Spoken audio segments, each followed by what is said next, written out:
sea.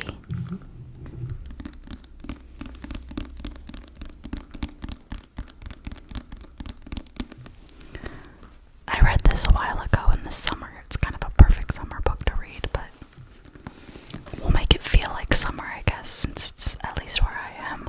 There's a snowstorm right now, and it's super cold.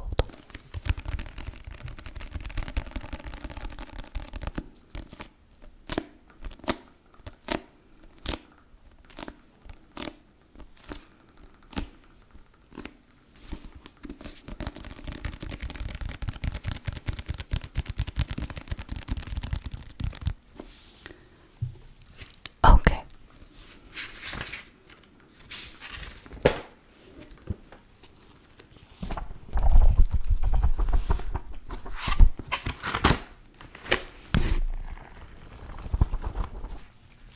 I think we'll just start from the beginning.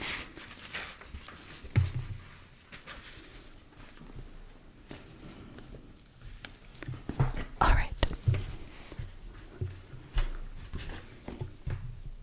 So this is the prologue. Tuscany, 1966. The little girl stood outside the imposing black gates of Villa Magdalena and peered up the drive. A long avenue of cypresses cut straight through the grounds, climaxing at the end in a tantalizing glimpse of a primrose yellow palazzo. La Magdalena sat with the dignity and poise of a grand empress. Her tall shuttered windows were an elegant teal green, her crown a decorative balustrade built, I think that's how you say that, built along the top of the facade, her walls as resplendent as silk. She belonged to a world as enchanting and inaccessible as fairy tales. The bright Tuscan sun threw inky shadows across the drive, and the little girl could smell the sweet scents of the garden that rose in the midday heat and saturated the air. She stood in her sandals and grubby sundress, her long brown hair matted with dust and seawater hanging down her back, and over eyes that were dark and troubled and full of craving. Around her neck she wore a Virgin Mary pendant her mother had given her before running off with a man she had met over the tomato stall in Piazza La Conda, taking her younger brother with them. The little girl came to the Magdalena often. She liked to climb the wall where part of it had crumbled, leaving it low enough for her to scale. She'd sit on the top and survey the beautiful gardens of stone fountains, graceful umbrella pines, and marble statues of elegant ladies, and semi-naked men twisted into theatrical poses of love and longing. She liked to imagine that she lived there, surrounded by such heavenly splendor, a young lady with expensive dresses and sparkly shoes, cherished by a mother who threaded her hair with ribbons, and a father who indulged her with presents and tossed her into the air before catching her in his strong protective arms. She came to La Magdalena to forget her own drunken father in the little apartment on Via Roma that she had struggled to keep clean. The candle felt like it was getting a little bit loud. Maybe not for you guys, but for me, I don't know. Her small hands gripped the bars and she squeezed her face between them to get a better look at the boy who was now walking towards her, accompanied by a mongrel dog. She knew he was going to tell her to go away, so she wanted to get a good look first before running back down the path that snaked its way to the beach. The boy was handsome, much older than she, with fair hair brushed off his forehead and a kind face. He appraised her with pale, smiling eyes, and on closer inspection she could see that they were green.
eyes strayed longingly up the drive.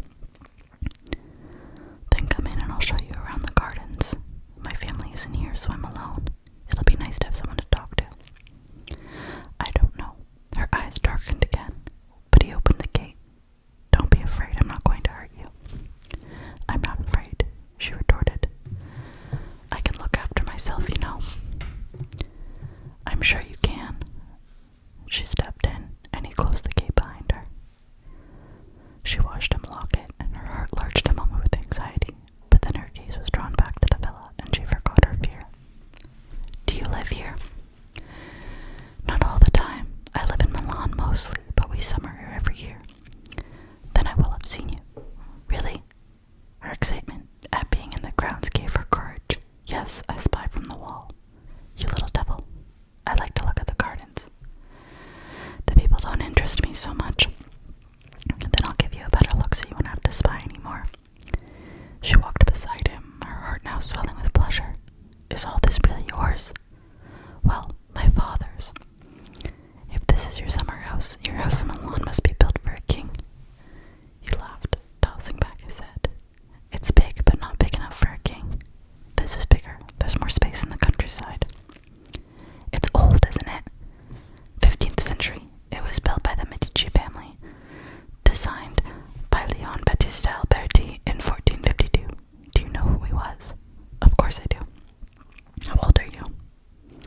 10 and 10 months. My birthday's in August. I suppose I'll have a big party. I'm sure you will.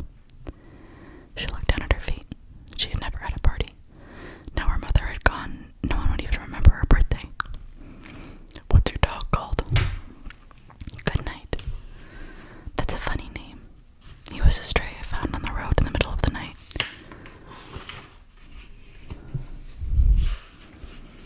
We bonded immediately, so I called him Goodnight because it was a good night finding him. She bent down to stroke him. What is he? I don't know, a mixture of lots of different breeds. He's sweet. She giggled as the dog licked her face. Whoa, steady there, doggy. He likes you. I know, stray animals always like me.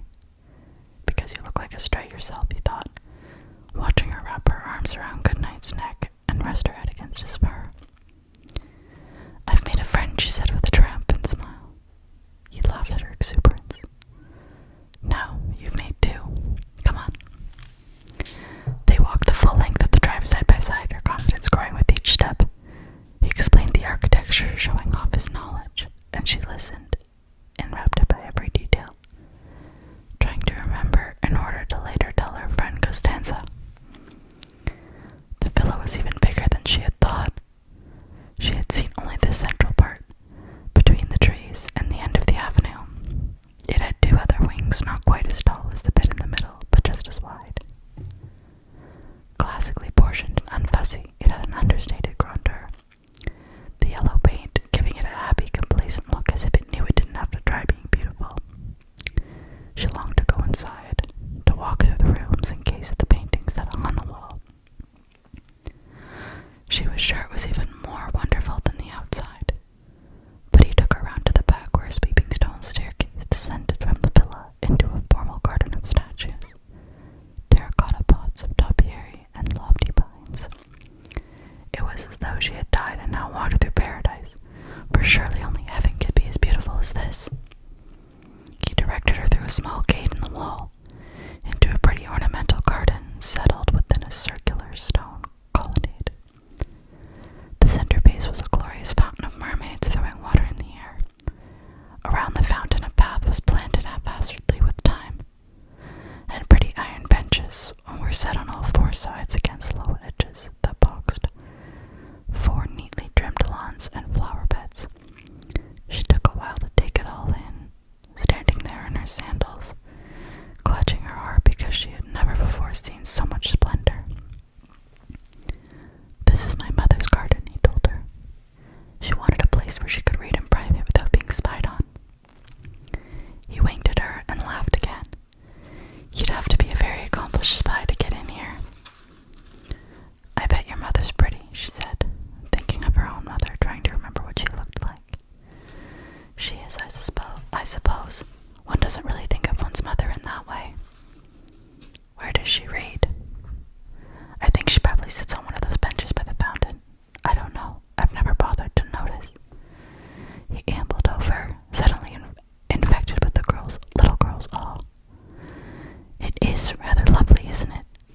imagine sitting here in the sunshine listening to the trickling water and watching the birds washing themselves in it. It's very peaceful. I love birds. I bet you have many birds here. Different ones probably from those we have in town. You laughed incredulously. I think you'll find the same old birds as the ones you have in Herba. No, you'll have special ones in here. She was so certain. He looked around, half expecting to see parrots in the pine trees. Do you ever sit here? No. Why not? He shrugged. What would I do? Oh, there's plenty to look at. I could sit in here for hours. Days even. I could sit in here forever and never want to leave. She carefully lowered herself onto the bench as if it were a sacred thing she was afraid might break. Once sitting, she watched the water and imagined having a garden of her own, where she could enjoy the changing light from dawn till dusk. God is in here, she said softly, feeling a strange sense of wonder creep over her skin, like the warm breath of an angel. He sat beside her and stretched out his legs, putting his hands behind his head. Do you think? Oh, I know. I can feel him. They sat there a long time, listening to the breeze in the cypress trees.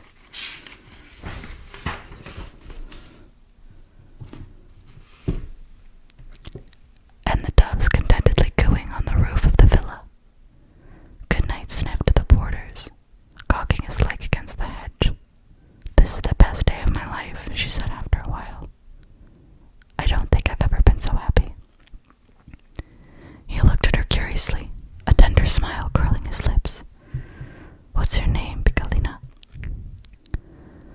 She looked back at him, her eyes full of gratitude and trust. Floriana, she replied. And you? Somehow, they both knew that exchanging names meant something. He hesitated, staring into her gaze, which was now open and no longer afraid. He held out his hand. Tentatively, she took it. Hers looked small and dark in his big pale one. Dante Alberto Massimo, he said softly.